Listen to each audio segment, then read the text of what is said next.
Here's something that most doctors will never tell you. Drinking more water during the day could actually be making your nighttime bathroom problem significantly worse. And the way you time your hydration may be doing more damage to your sleep than anything else in your daily routine. I'm Dr. Richard Ben, a practicing urologist with over 24 years of experience treating bladder dysfunction, nocturia, and age-related urinary conditions.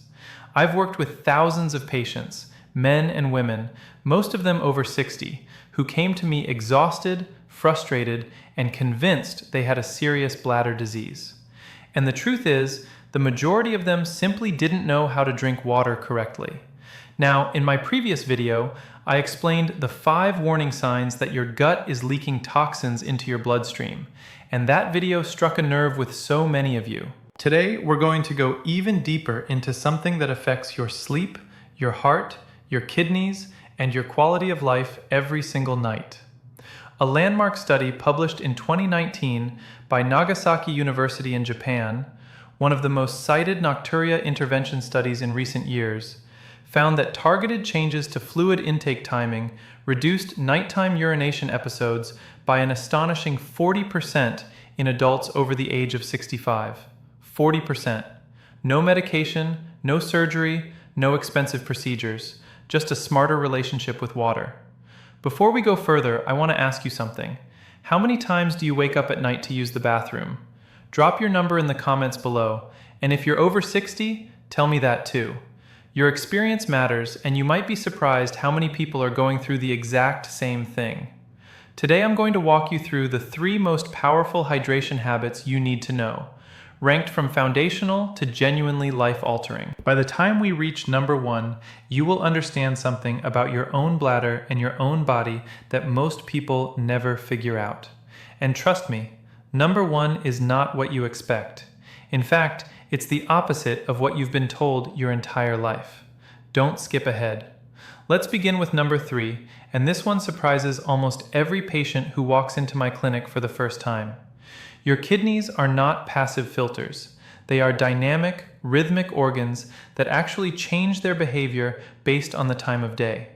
During daylight hours, your kidneys are in full production mode, filtering your blood rapidly and producing urine at a high rate. But as evening falls and your body prepares for sleep, a hormone called vasopressin, also known as antidiuretic hormone, rises significantly in your bloodstream. Vasopressin signals the kidneys to slow down urine production, concentrate the urine that is being made, and give your bladder a chance to rest overnight. This is the body's natural design. The problem is, if you drink a large volume of fluid in the 2 or 3 hours before you go to bed, you overwhelm that vasopressin signal. Your kidneys keep producing urine even as you try to sleep, and your bladder fills up faster than your brain's sleep center can suppress the urge to void. A 2020 study from the University of Toronto, published in the Journal of Urology, examined 412 adults with documented nocturia and found that those who implemented a structured fluid cutoff 2 to 3 hours before bedtime reduced their average nighttime voids from 2.8 per night to just 1.6, a 43% improvement. A separate 2018 study from Maastricht University Medical Center in the Netherlands confirmed these findings, showing that evening fluid restriction led to a 38% reduction in nocturnal urine output volume in participants aged 60 and above. One of my own patients, Mahi, a 68-year-old retired school teacher from Ohio, came to me getting up 4 times a night. She was drinking herbal tea, water, and juice right up until she turned off the lights. After we implemented a simple 7:30 p.m. cutoff time based on her 10:30 p.m. bedtime, she was down to 1 nighttime void within 3 weeks. She told me she felt like she had her life back. Now, age plays a critical role here. After the age of 60, vasopressin secretion begins to decline measurably. Research from the University of Amsterdam, published in 2017, found that adults over 65 produce up to 30% less vasopressin at night compared to adults in their 30s and 40s. This means that even a modest amount of evening fluid, 2 or 3 glasses, can tip your bladder over its threshold when you're older, whereas that same amount would have been handled effortlessly in your younger years. This is not a disease, it is biology. But it is biology you can work with. To implement this starting tonight, simply identify your target bedtime and count back 2.5 hours. That is your last fluid intake moment. Set a gentle phone reminder if you need to. Your last beverage should be small, no more than 6 ounces, and it should not be caffeinated or alcoholic, because both caffeine and alcohol interfere directly with vasopressin function and will amplify your nighttime output regardless of volume. This habit pairs powerfully with number 2 on our list, because number 2 addresses what you drink, not just when you stop. And what you've been putting into your body before that cutoff window may be silently sabotaging everything. Coming up next, we talk about the hidden bladder irritants that most people consume every single day without realizing they are sending their bladder into overdrive. And one of them is probably sitting on your kitchen counter right now. Number 2 is where things start to get really interesting, because this is the habit that fundamentally rewires your entire relationship with water. Most people I see are not drinking too much water overall. In fact, many are dehydrated. The problem is the distribution. They drink very little in the morning, a moderate amount at lunch, and then they try to catch up in the afternoon and evening, flooding their system with fluid right when their kidneys need to be winding down. This pattern is physiologically backwards, and it is one of the primary drivers of nocturia in otherwise healthy adults. Here is the mechanism your body uses. Your kidneys process fluid most efficiently during the active, upright, and physiologically alert hours of the day, roughly 7 a.m. to 2 p.m. During this window, your body's sodium regulation, aldosterone levels, and renal blood flow are all optimized for high-volume processing. If you consume the bulk of your daily fluid, which for most adults should be somewhere between 1.5 and 2.5 liters, during this morning and early afternoon window, your kidneys clear it efficiently, your bladder fills and empties normally through the day, and by evening, your body has already done the hard work.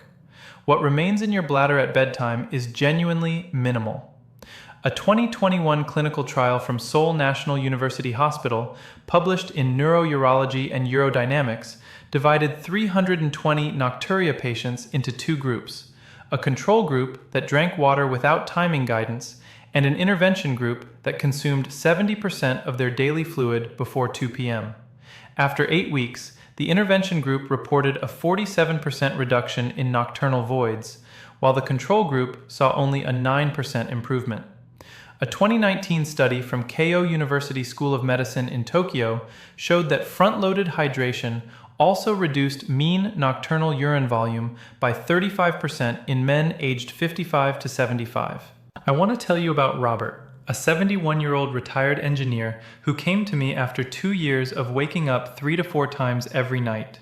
He was convinced he had prostate trouble, and while we did address some mild prostate enlargement, the real revelation came when we tracked his drinking habits with a 48-hour fluid diary.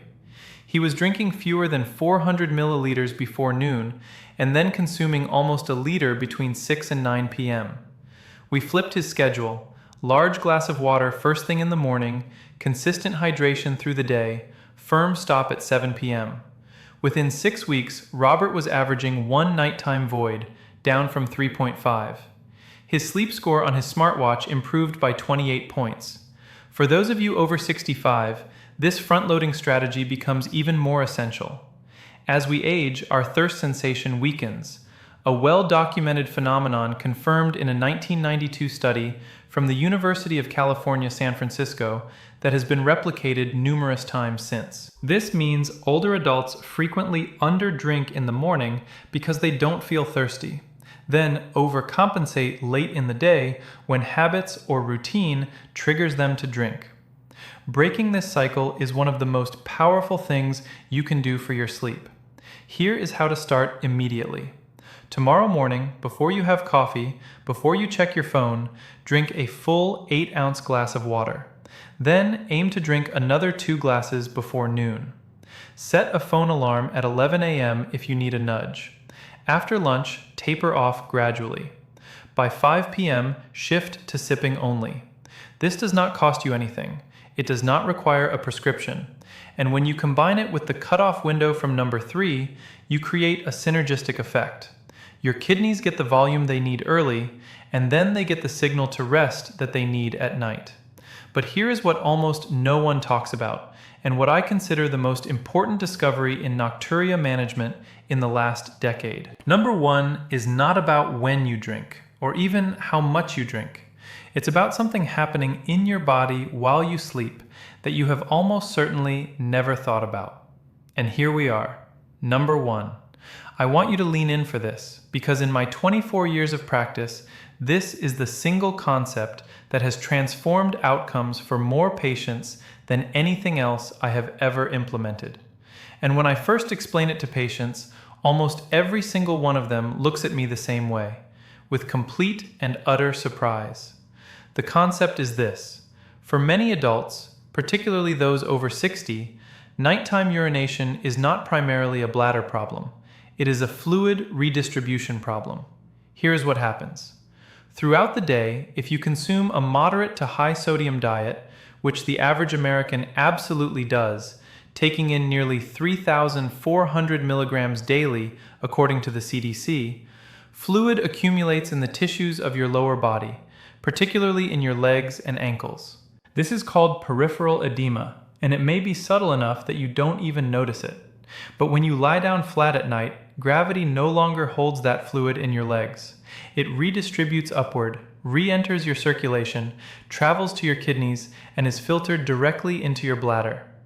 This is why so many people feel perfectly fine going to bed and then find themselves urgently needing the bathroom within 60 to 90 minutes of falling asleep. A remarkable 2017 study published in the Journal of Urology by researchers at Nagasaki University, one of the most talked about nocturia papers in recent years, enrolled 321 participants and had them reduce their daily salt intake from an average of 10.7 grams to 8 grams. Just that modest reduction produced a 25% decrease in nighttime voids, with participants going from an average of 2.3 nightly bathroom trips to 1.7. A follow-up study from the same institution, published in 2020, showed that combining salt reduction with afternoon leg elevation produced a combined 52% reduction in nocturnal urinary volume. A staggering outcome for such a simple, zero-cost intervention. This is where the synergy with our earlier two habits becomes explosive. When you front-load your hydration before 2 p.m., you minimize afternoon fluid intake. When you reduce your sodium, you reduce the amount of fluid your tissues retain during the day. And when you combine both with a firm evening cutoff, you send your kidneys into the night with very little work left to do. These three strategies compound on each other in ways that no single intervention can match. Let me tell you about Dorothy, a 76-year-old woman who had been waking up 4 to 5 times every night for over 3 years. She had tried 2 different medications, she had done pelvic floor therapy, and nothing had given her sustained relief. When she came to me, I ordered a simple 24-hour urine collection and a dietary recall. Her sodium intake was over 4,000 milligrams per day, well above recommended levels, and her nighttime urine output was 68% of her total daily urine volume. That is a textbook sign of nocturnal polyuria driven by fluid redistribution. We implemented a sodium reduction to under 2,300 milligrams, added an afternoon rest period with her legs elevated for 30 to 45 minutes, and combined that with the hydration strategies we've already discussed. Within 8 weeks, Dorothy's nighttime voids dropped to 1 to 2 per night. Her total nocturnal urine output fell by 44%. She wept during our follow-up appointment.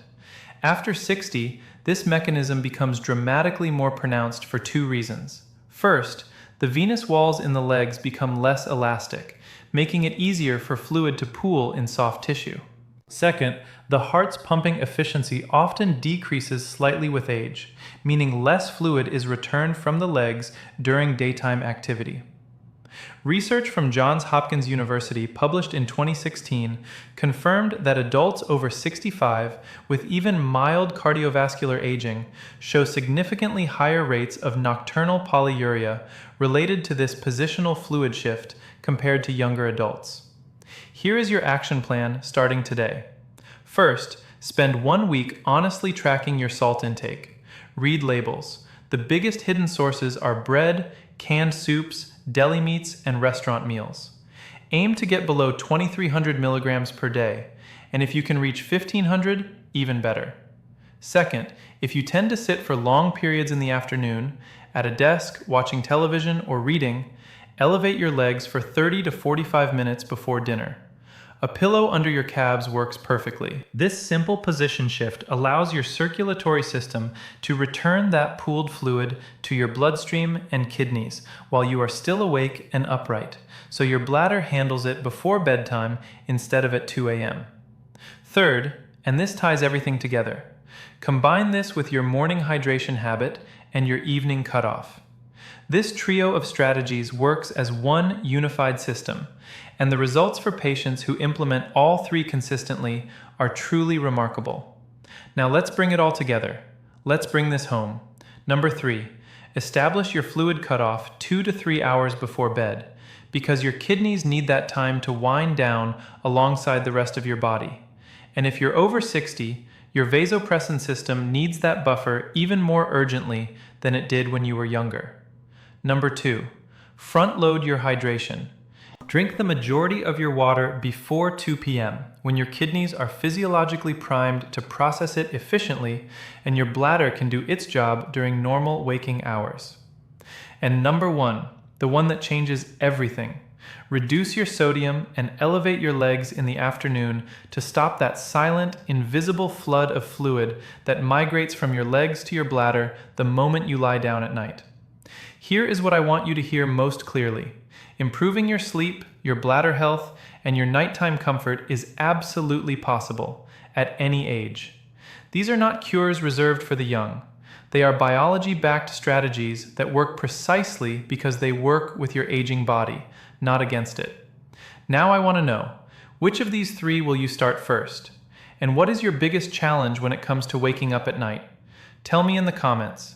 I read every single one, and your question might become the subject of my next video. If this helped you, please hit the like button right now. It tells YouTube that this information is reaching the people who need it most. Subscribe so you don't miss what's coming next. Share this with someone you love who is losing sleep. And leave your thoughts below. Your body is not broken. It is simply waiting for the right information. And now, you have it.